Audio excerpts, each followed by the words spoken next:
New Year's address to establish the Commission for Truth, Reconciliation, and Healing as stipulated in the revitalized peace agreement. The establishment of truth and reconciliation is also demanded by our National Human Rights Commission. The objective of the Truth and Reconciliation Commission is to receive the document complaints and eyewitness reports of the victims of the tragic events in both 2013 and 2016. Personally, it is in my best interest for the people of South Sudan, especially the victims, to know exactly what took place during those two unfortunate events. Having said this, I would like to state that we are aware of and acknowledge the views of those who are who see the establishment of hybrid court for South Sudan as the priority. However, we also strongly believe prioritizing punitive justice will take away from the goal of reconciliation, which is what is needed the most in our country. Ladies and gentlemen of the press, the government do not deny, minimize, or shy away from prosecuting those who committed crimes. We have demonstrated this through our actions.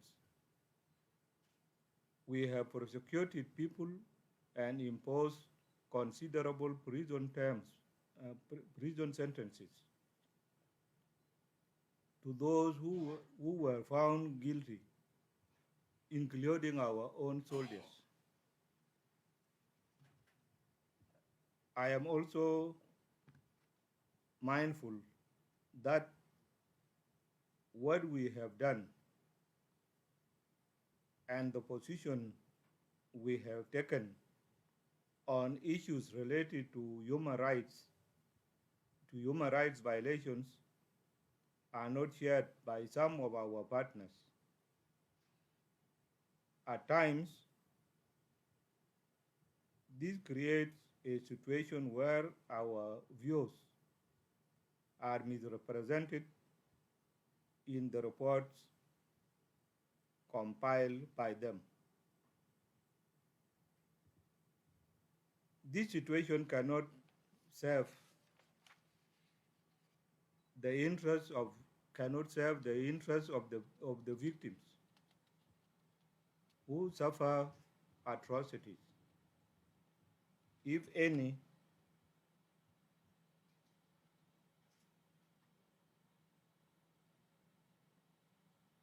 it politicizes victimhood, their victimhood. For us as the government, we believe that more can be achieved if we can work collectively with our partners to strengthen the capacity of our institutions. We do not believe that it is helpful for each party to work independently. Providing capacity building and technical assistance locally in areas related to human rights protection, for example, can go a long way in improving the situation. This path can deliver more results than the current reports written independently by our partners and circulated internationally with the sole goal of applying pressure on the government.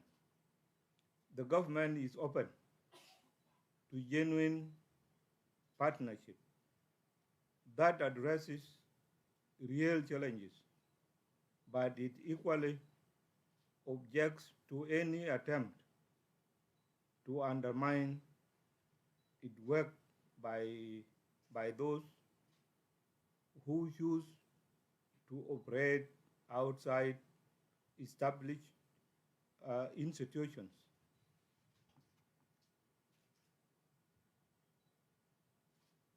With all we are going through,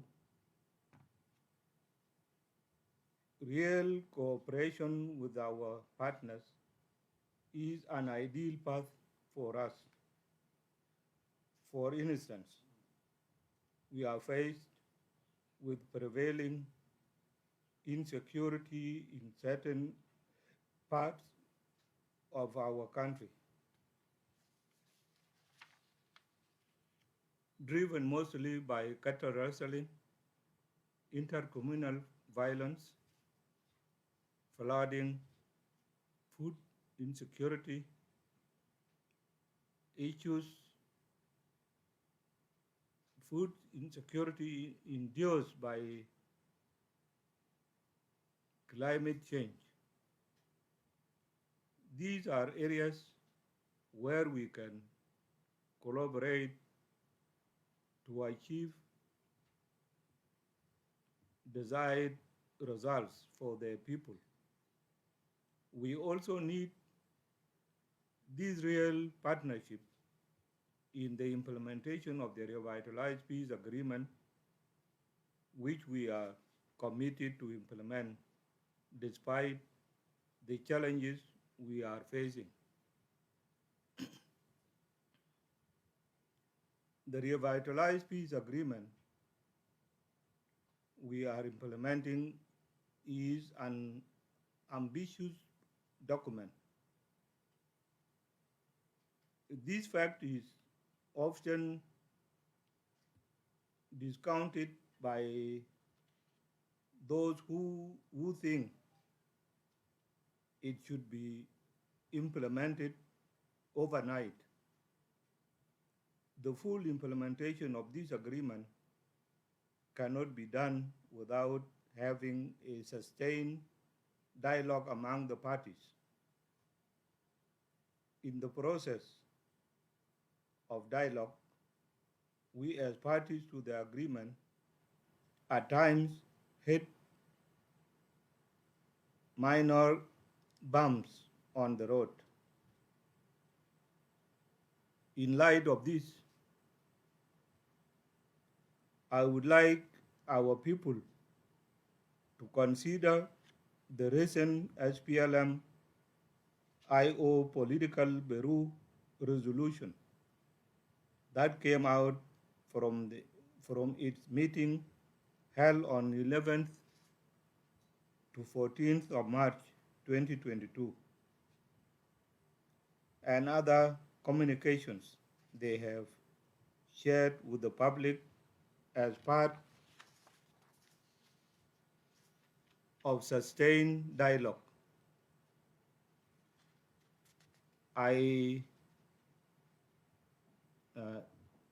Sustained dialogue I just mentioned.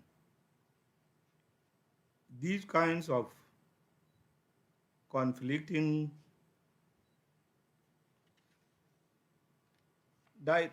positions are expected in the implementation of a complex agreement like ours. To ensure that no one panics from this, I'm assuring you that the implementation of the revitalized peace agreement is on track. We all consider this agreement as the path to our stability, and I'm committed to working with our partners to implement it. For the implementation of the revitalized peace agreement to be genuine,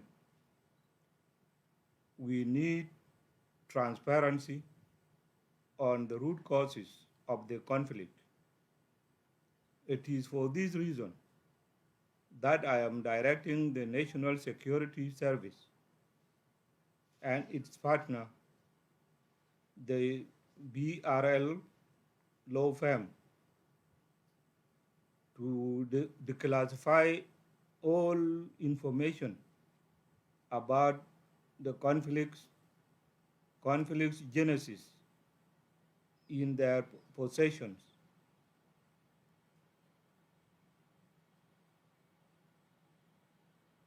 Intercepts audios and personal accounts. This is very important so that the people of South Sudan know the truth and judge for themselves from the position of this acknowledge. From this knowledge, we must say the truth because genuine reconciliation has its basis on it. This will also support the process of healing in our country. Having said that, I need to state clearly that those who may be implicated by the declassified information that is going to be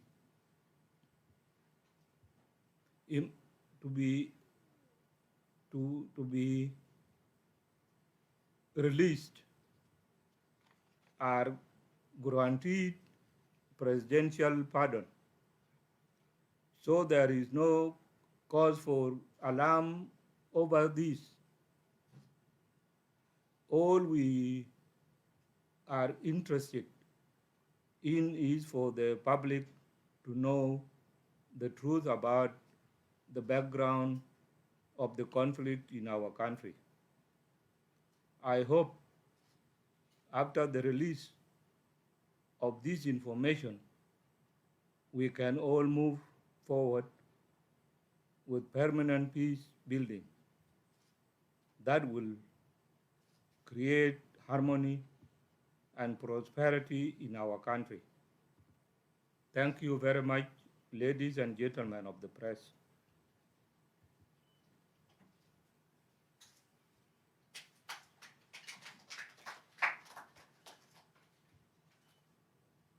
We may take one, two, or three questions from the floor. Thank you. Go attend. Administer.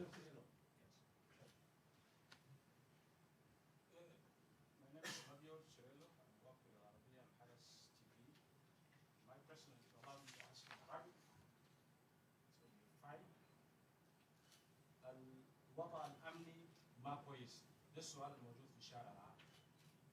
هل الوضع الامني في جوبا بالتحديد ما كويس؟ هل هناك اتهامات لاي تحركات لمسلحين او متمردين او مندسين حول العاصمة جوبا.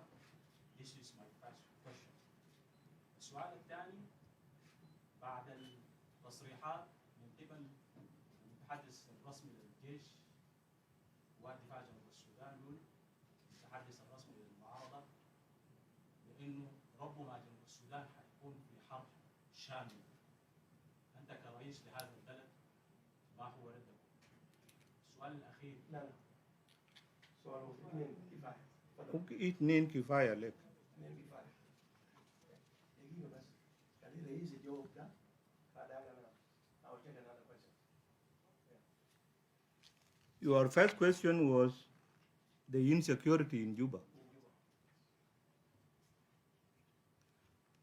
ما في مشكلة بتتأمن في شوارع بتاع جوبا.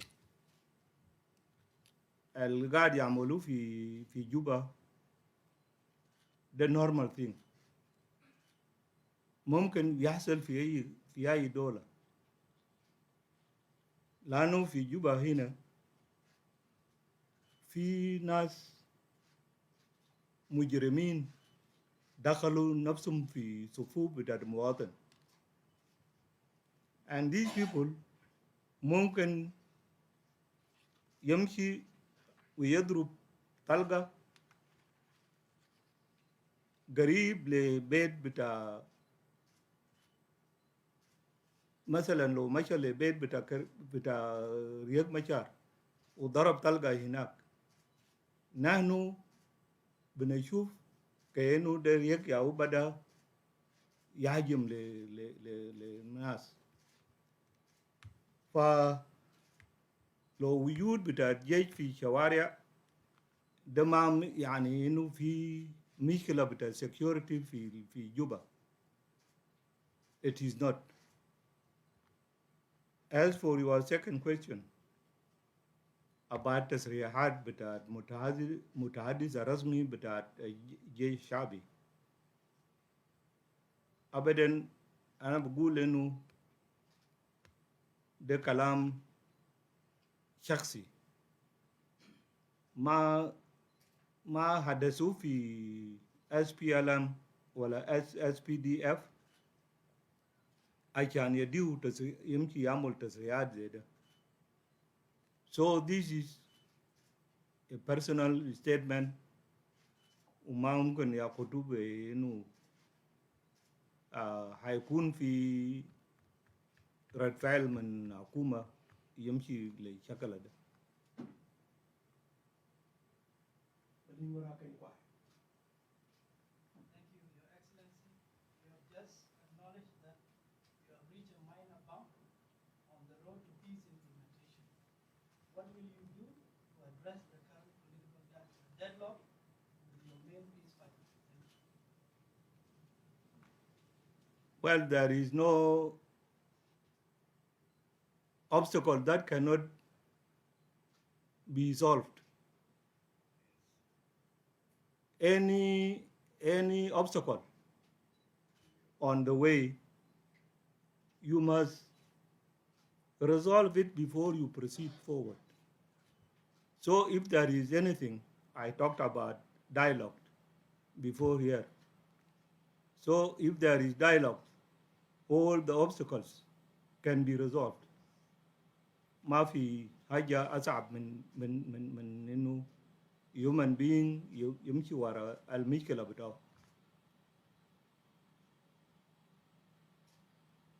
Yes, the last question. Thank you, Your Excellency. Your points are very clear. Welcome, Simon. From Voice of America and the VOA. My first question is following the declaration by the SPLMIO on its position to pull out from the peace, mechanisms to the security. Have you initiated any move to discuss the issue with the first Vice President? My last question is, in the center of all this you have talked is related to the security arrangements of the peace agreement. Why is it taking very long for SPLMIG, IO, and SOA to agree on the leadership structure of the security arrangements? Thank you. Well, your first question, is about the, Whether you have talked to Victoria Machar. yes. You know, before we became independent, I was the first